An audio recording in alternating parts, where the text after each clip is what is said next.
Welcome back to We Play Games. I'm Walker, and here we are about to do a basic country guide for Great Qing. I know we've already done a Kick the Tires for Great Qing, but that was a long time ago, and the way that you play Great Qing, or at least the way I play Great Qing, has certainly changed a lot. So I want to go ahead and just do a refresher guide. So here in Great Qing in 1836, you are the largest economy in the world by a wide margin, 365 million. But for those of you who know this time frame, the time frame of Victoria III, you know that this is going to be the century of humiliation for China. There's going to be a lot of really bad things going its way, both in terms of diplomatic incidents like the Opium Wars, as well as famine and flood and river diversion and civil war. It really is just like a nonstop conga line of bad decisions and bad luck in China, and it costs the country immensely. If you can avoid that as Great Qing, you can be insanely powerful basically all game long, and this guide is aimed at helping you accomplish exactly that. The first thing we want to check here is Great Qing is our monarchy. So we have a landowner monarch and a landowner heir, so we really do want to remove our monarchy as quickly as we can. But unfortunately, that's easier said than done. Unless you manage to roll a Republican in control of a lot of different interest groups, it's going to be hard to remove your monarchy from power. But one thing that is going to be working for you, of course, is the fact that you do have appointed bureaucrats instead of hereditary bureaucrats. You're starting in cultural exclusion, which is very powerful. You're starting in mercantilism, but with nothing that prevents you from using corn laws except for serfdom. And so playing as Qing in terms of your government structure, yes, you have a very powerful landowner, but don't be intimidated by that. There are ways that you can use your laws to help you combat your landowner. One thing that's going to be really important, of course, is trying to take serfdom abolished roles. Serfdom abolished is going to be absolutely critical for any sort of economic development. And so what you can do, if you want, is just stack your government with folks who want serfdom abolished, and then go ahead and take random stabs at it. Once you've done serfdom abolished, either by random stabs or by waiting for a political movement to form, because sometimes you can get political movements that demand action and you can use those. I recommend personally starting with a random stab, and then if you get a bad roll, then cancel it and then see if a movement emerges, and if it doesn't, then you can start the stab again in another year. But beyond serfdom, you really do want to get into corn laws, because moving out of traditionalism and into laissez-faire is going to explode the amount of money that you have working in your economy as Great Qing. And that's really kind of the rate limiting step for you as Great Qing. You are probably never going to get more value out of being a proportional taxation versus per capita taxation in the first couple of decades. So I would not focus on trying to get up to there, and rather just focus on getting into per capita taxation as quickly as you can, getting into laissez-faire as quickly as you can. In terms of your budget, you start on low taxation for some reason. Get that out of here. Crank it up to high taxes for now.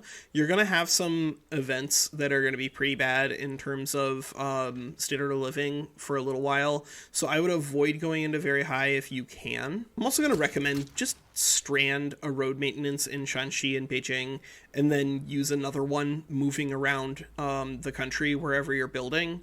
I find, generally speaking, that because you have such a massive population, you can build a lot of stuff in specific locations, but you do desperately need infrastructure. And unfortunately for you, you're pretty far away from railways, so you're gonna just need to rely on road maintenance for some infrastructure for a little while. So stranding a couple of decrees makes sense. You might want to bolster both of your parties associated with the serfdom abolished role. Slap services and maybe liquor on there. Go up to very high government wages. Very high government wages when you're an appointed bureaucrat and you're trying to work with your intelligentsia is pure upside, and getting extra authority out of it is also just useful, but not necessary. And if you want, you can go up to high or very high military wages. You definitely want to get out of negative approval. And so if you need to pay them a very high wage just to keep them happy, you can. It avoids material waste, which is pretty good.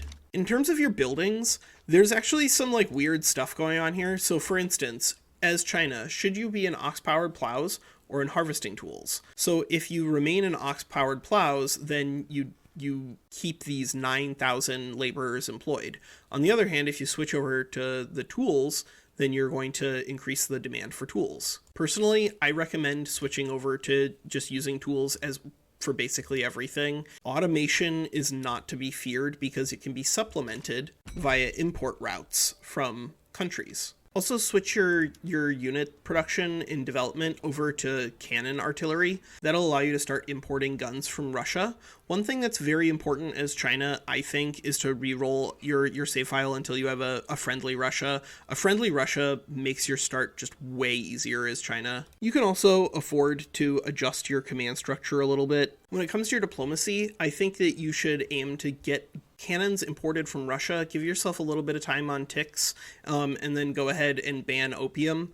If you have enough guns coming in from Russia, there's a very good chance that the UK just doesn't declare war on you or finds a different war that they're engaging in, especially if you're playing on a higher aggressiveness out of your AI. It's pretty easy to see them do that. In terms of your technology, at this point, I really am recommending just get down to railways as quickly as you can. The easiest way to do that is to go through your lower level techs first, because they will reduce the cost of the higher level techs. And I think that you really can benefit a lot from getting access to Lathe. You have a lot of the resources that Lathe demands of you to make it profitable. This does mean delaying some of these other technologies that would be really helpful. Central Archives is really, really banger, but I think that you are much better off, generally speaking, trying to emphasize your economic growth, because your economic growth is going to allow you to support more universities. And if you have more universities, that'll support more technological innovation, because it's going to be really hard for you as China to get a school system in place, almost impossible, in fact, without a strong enough industrialist. So be aware that that is hanging over you. And so developing your production technology as much as you can, generally speaking, is going to pay some pretty quick dividends as China. Important to note, your cultures have East Asian heritage, which means that you can tolerate Japanese and Korean populations under racial segregation. Racial segregation is basically just a better form of cultural exclusion for you as Great Qing, as long as you maintain Manchu and Han primary cultures. But in the event that something goes really, really wrong and you lose Manchu primary culture, then all of a sudden you can no longer tolerate any North Asian heritage pops. And then losing Sinosphere kind of matters, but in the broad scheme of things, you can actually afford to, based off of how much your country already tolerates of itself, you could afford to be in racial segregation or national supremacy at game start. Because you also have state religion, but that doesn't matter because your pops are 92.5% Mahayana. You do, however, have this fragile unity journal entry. This is the sword of Damocles hanging over any sort of game as Great Qing. If you fail this 5 times without subtracting anything, you will disintegrate. And so you need to be really careful, and some of these are going to be pretty hard to avoid. Like the stopping the appearance of the Heavenly Kingdom, the best route out of it that I know is if it appears in one of your states, just release them as a vassal. But like that hardly feels like a good long-term solution, and so sometimes you just have to bite the bullet, let the Heavenly Kingdom appear. But then, like, what happens if you end up with a civil war, or if you need to abolish the monarchy, which you kind of do? So there's going to be some fragile unity going on in the background, and so you need to be careful and utilize these things. Ceasing to be an unrecognized power, for instance, is very powerful as Qing, and it's something that you can actually do relatively easily. If you can roll a sufficiently friendly Russia, you can even go ahead and form a trade agreement with them. I think that generally speaking, it's going to be really useful to have a trade agreement with Russia.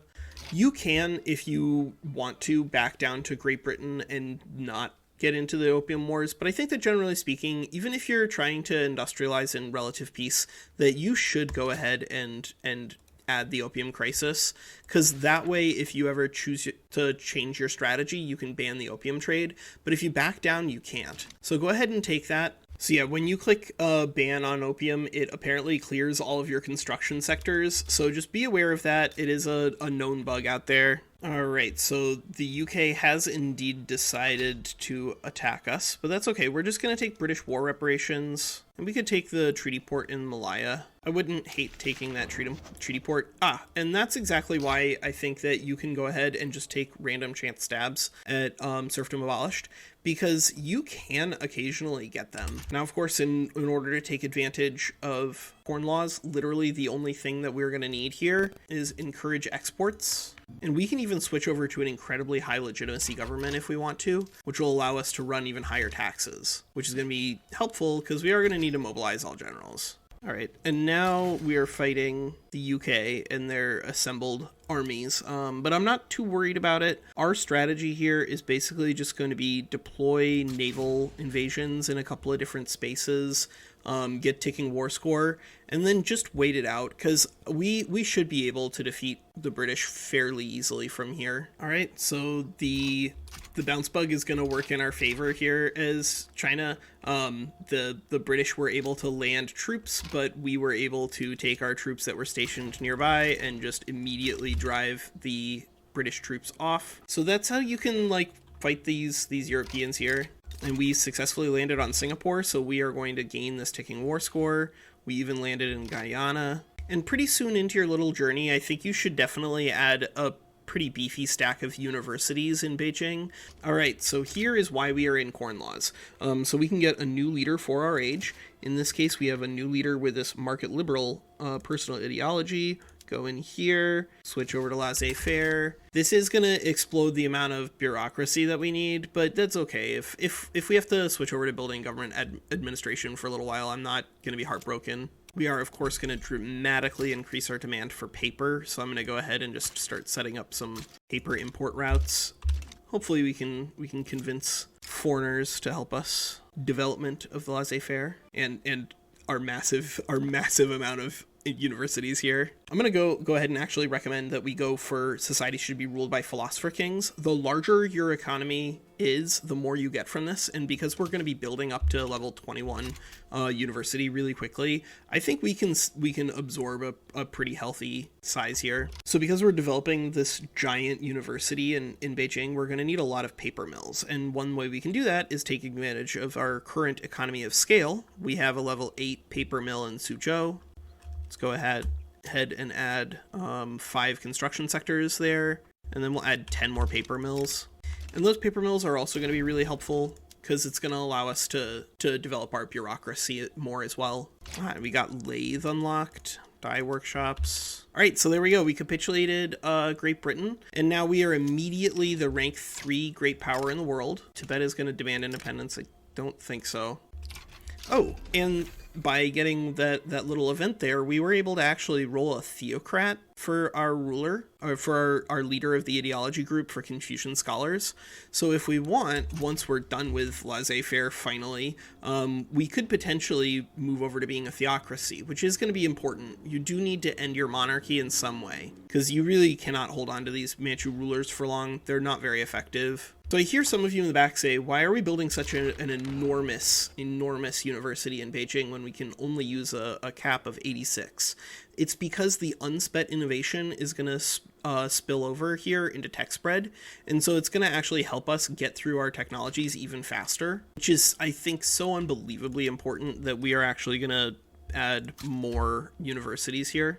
Because we really do want to just get our technology just humming. Because we have a lot of pops and we want to be able to maximize their demands. And one way to do that, of course, is through maximizing your construction. But another really easy way to maximize the amount of demand in your economy is to maximize the use of advanced methods of production. And of course, now that we have collected our new leader, we can actually switch out and end corn laws. And now we have 10% more labor pops becoming loyalists, and same with peasants. Wow, 53 million, which is of course going to dramatically increase the approval from these guys, because now all of the pops associated with them are loyal to the state. All right, so this right here is why I recommend that you just go ahead and push back against the UK, even if you're trying to play mostly an industrial paradise, you really should want to end the obsession with opium. And this will accomplish exactly that. It'll also clear widespread opium addiction from you, which is a huge bonus. Whether you want minimum wealth or authority is kind of up to you.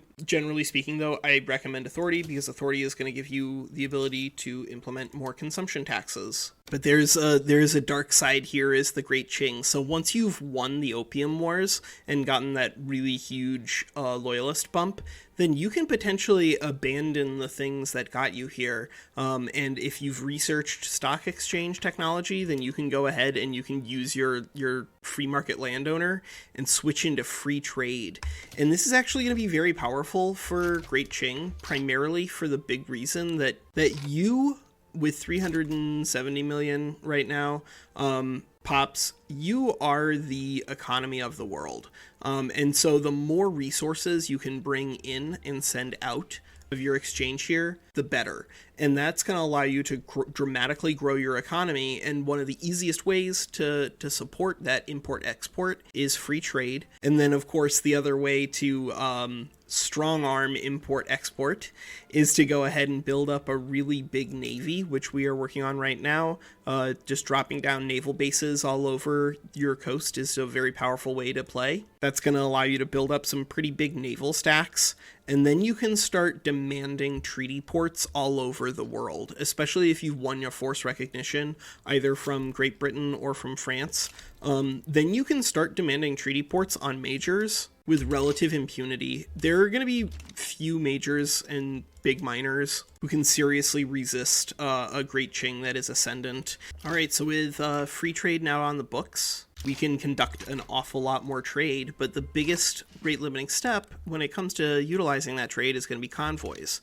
And so I'm going to leave you with that, and I think my recommendation for your cure for convoys is what we're starting right here, which is a treaty port war. Sometimes the treaty ports can draw in powers like the Netherlands and Portugal, but if you've started to build up a reasonable sized navy, you actually shouldn't have any difficult bullying powers of that size. And if you're trading an awful lot with the larger powers, some of them will be willing to sign trade agreements with you. And a trade agreement is going to just save you an awful lot of bureaucracy on top of the awful lot of bureaucracy you're going to be saving from using free trade. Just being able to save even more via trade agreements is huge. Build up your convoys, build up your construction, build up the movement of money back and forth, build up a naval network that the Europeans would blush at, and you don't even ever have to go over 100 infamy in order to have economic security, because if you're trying to trade with Brazil, you don't have to worry about them deleting all of their ports randomly if you have a treaty port in Rio de Janeiro. And then you also don't have to worry about embargoes either. And so I think that a really powerful strategy here as Qing is exactly as demonstrated. Remove your serfdom pretty early, fight either the UK for the Opium Wars and win, or if they just back down, then you can fight France and take recognition and war reps by just invading their overseas colonies. And then you can mostly just trade with people if you want. But I do recommend that if you're going to be establishing a long-term trade relationship with a larger power like Egypt, go ahead and take the Suez Canal. There's no reason not to. It provides you with access to a very powerful tool for prestige bombing, as well as being flavorful, right? Flavorful. Yeah, that's it. Okay, that's Walker. That's our Qing Basic Country Guide.